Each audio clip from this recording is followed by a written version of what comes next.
Alright, so we are going to discuss the overheating problem that the Spartan is having, and a lot of people seem to be having it.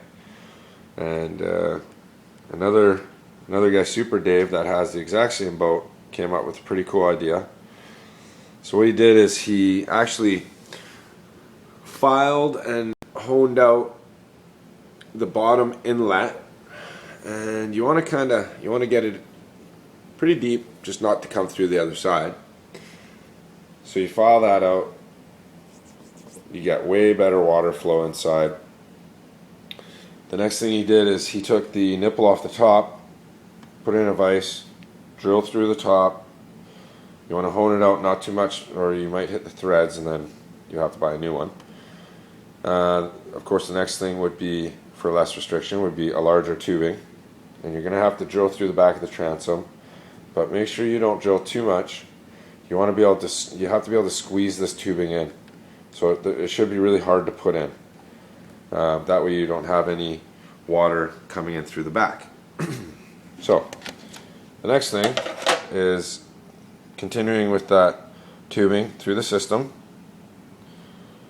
all the way out, and you want to also drill out the water outlet coming out of the boat.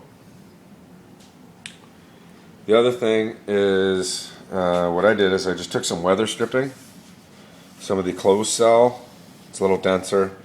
I just doubled it up, tripled it up in a couple little spots, which will help the hatch fit on a lot more snug. And of course, use your waterproof tape before you use it in the water, all the way around the edge. And the one problem that I had, I've actually flipped this boat a couple of times, is there's a gap here.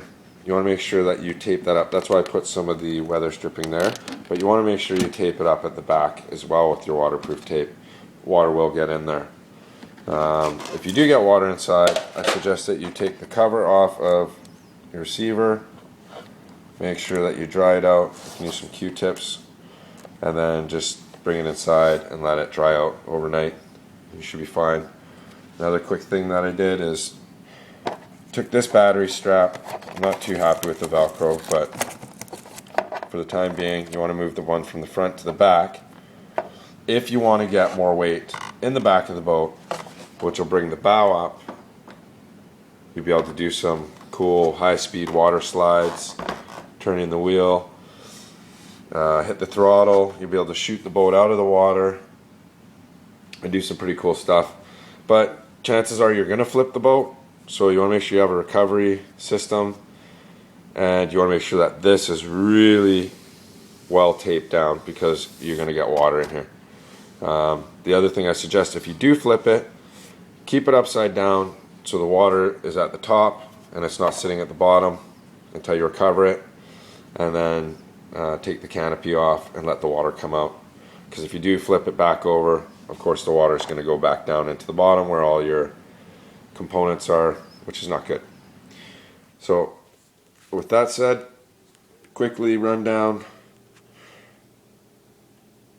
file, drill, thicker tubing, drill through the back, run it through your system, drill the outlet, and you're good. We're getting 7-8 minutes, full speed with our lipos now. You can also file these down for your stabilization, rudders for your turning. But yeah, try that for the overheating. Hopefully it works. Worked for us great. So good luck.